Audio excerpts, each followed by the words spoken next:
Opa, gente, voltando aqui no nosso programa Pensar Arquiteto, para falar um pouco aqui da uma reflexão, né, sobre esse conflito que ainda, pelo menos no momento que eu estou fazendo o vídeo aqui, que ainda se estende da invasão da União Soviética, ó, da Rússia sobre a Ucrânia, né, o que me lembrou de um eterno temor que a minha geração, ou boa parte das pessoas que nasceram e cresceram durante o século XX, né, tinham, né, de um terceiro grande conflito, uma terceira grande guerra, que essa poderia ser uma guerra que iria exterminar o planeta Terra, a população do planeta todo, e poderíamos entrar no mundo pós-apocalíptico.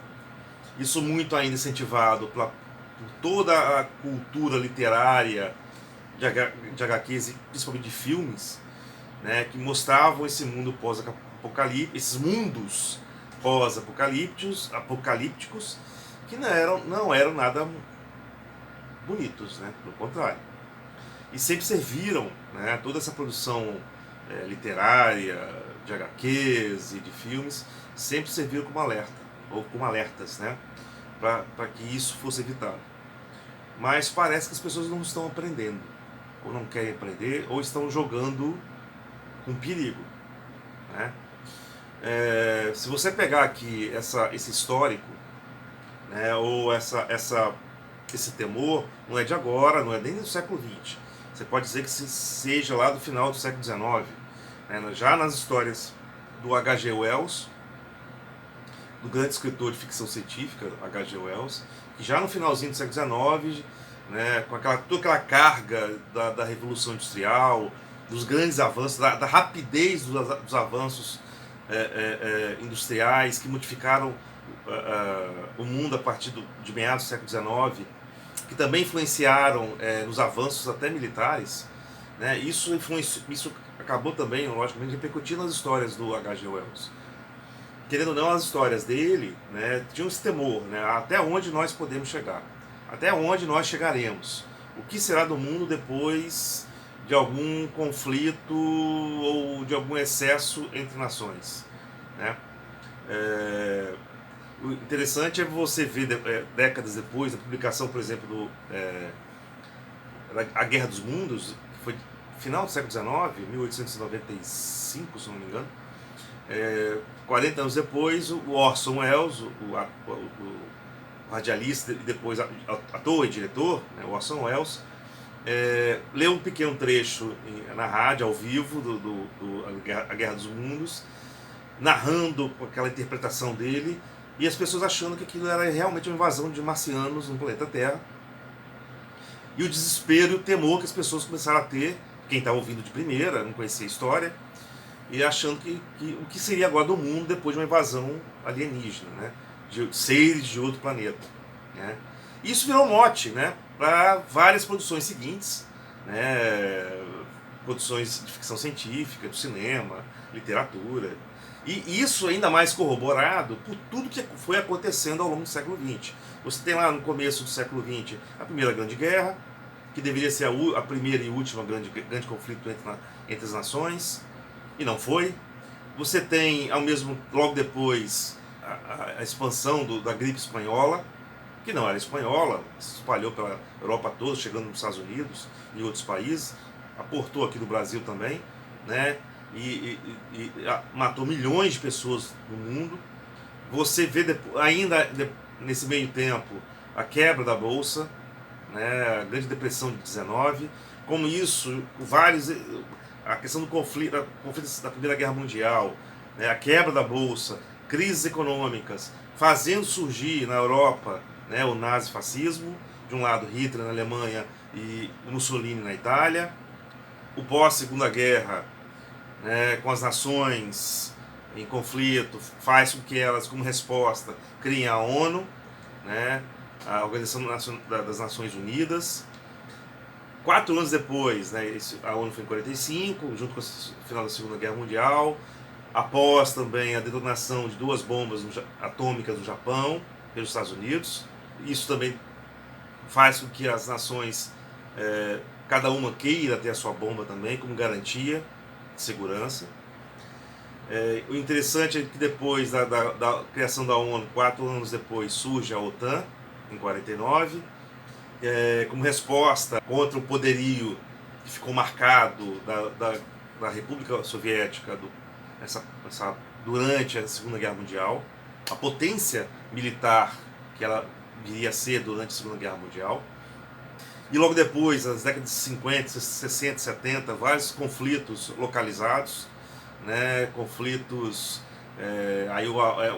conflitos bélicos de pequeno porte, entre aspas, mas que querem, querem um embate entre o capitalismo e o comunismo, né, principalmente focados ali na Ásia, no Camboja, na Coreia, no Camboja, no Laos, no Vietnã.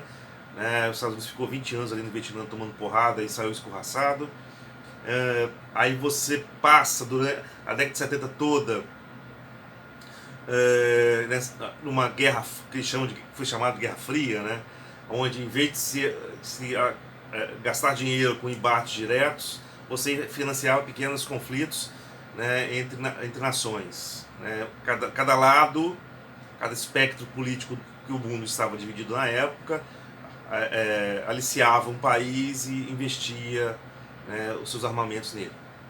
Até que chega a década de 90, quando a geopolítica muda, a própria Guerra Fria perde sentido e fica chata para alguns, e começa a volta das invasões. Né? Os Estados Unidos invadindo o Oriente Médio, os Estados Unidos invadem o Iraque, sempre país que tem uma grande produção de petróleo, né? Então os interesses agora deixam de ser só políticos e viram também econômicos, né? Então a economia também fala mais alto nesse momento, o interesse agora não é só mais político, nem muito geopolítico, mas principalmente econômico, e focando em reservas naturais que estão se esgotando, como o petróleo. E esses conflitos vão se estendendo, as reações são de várias formas, principalmente através dos ataques terroristas, né, que vão culminar na queda das 2 torres em Nova York em 2001, depois novas invasões, novos conflitos. E isso vai alimentando, né, durante o século XX inteiro, sempre esse temor de que alguém um dia, né, possa apertar o botão errado e criar um conflito nuclear, e daí uma terceira guerra nuclear, ou uma terceira guerra mundial, para falar a verdade,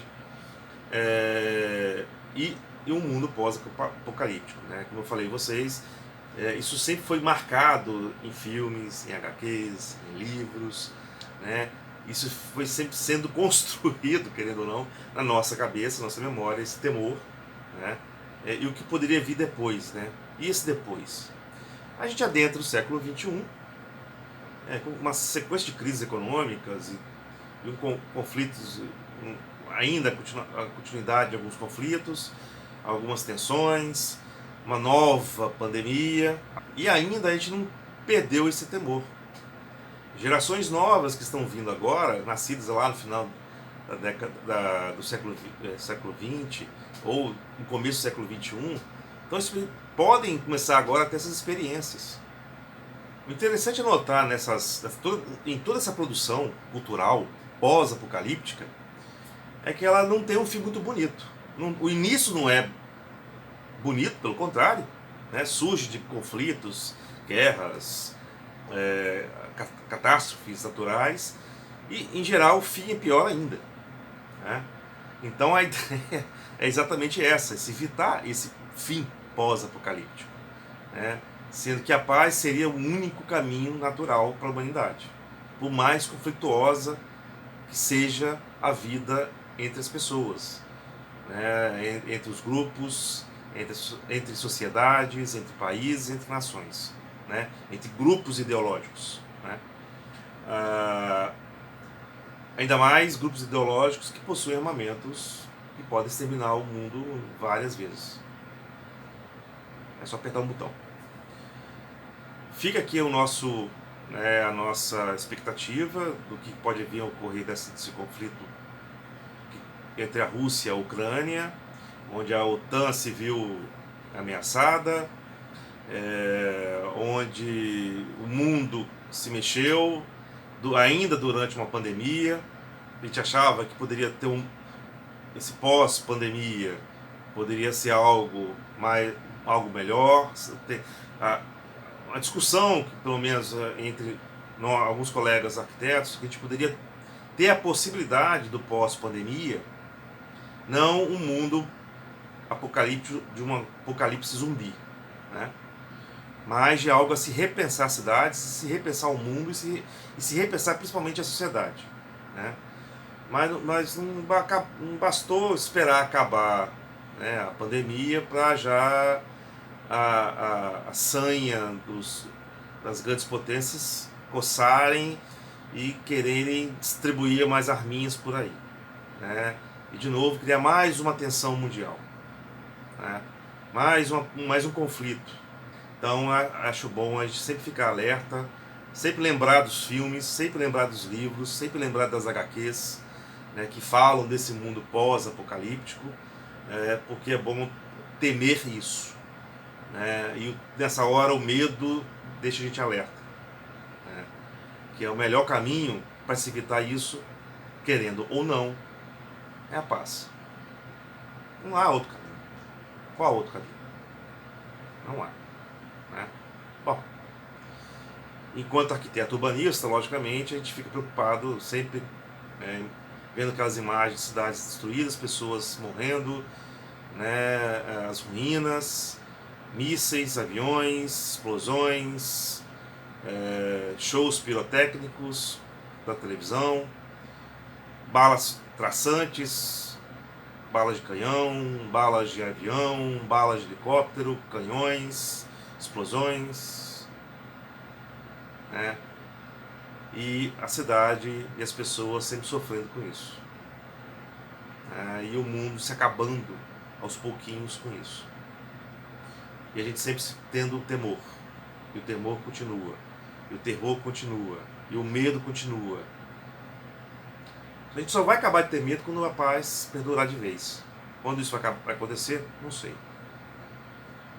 Não sei. Era para gente sair dessa pandemia, por exemplo, repensando o mundo. Mas, né? Não foi. Não foi dessa vez. Esperemos e vamos ver o que vai acontecer, tá? Bom, fica aí só essa pequena reflexão, tá, gente? E a gente vai conversando sobre outras coisas nos vídeos seguintes, falou? Deixa aí seu like, compartilhe o vídeo, critiquem, né? Falem aqui nos comentários, vamos bater um papo, né? Vamos conversar um pouco sobre isso, tá? O que seriam as cidades pós-apocalípticas, o que seria o mundo pós-apocalíptico, o que seria a sociedade pós-apocalíptica, né? É um trava-língua. E será que é para isso que a gente vive? Né? Será que a gente precisa de um mundo pós-apocalíptico? Já não basta tudo que já foi escrito, visto e publicado? Falou aí. Acho que é isso aí. Falou. Um abraço.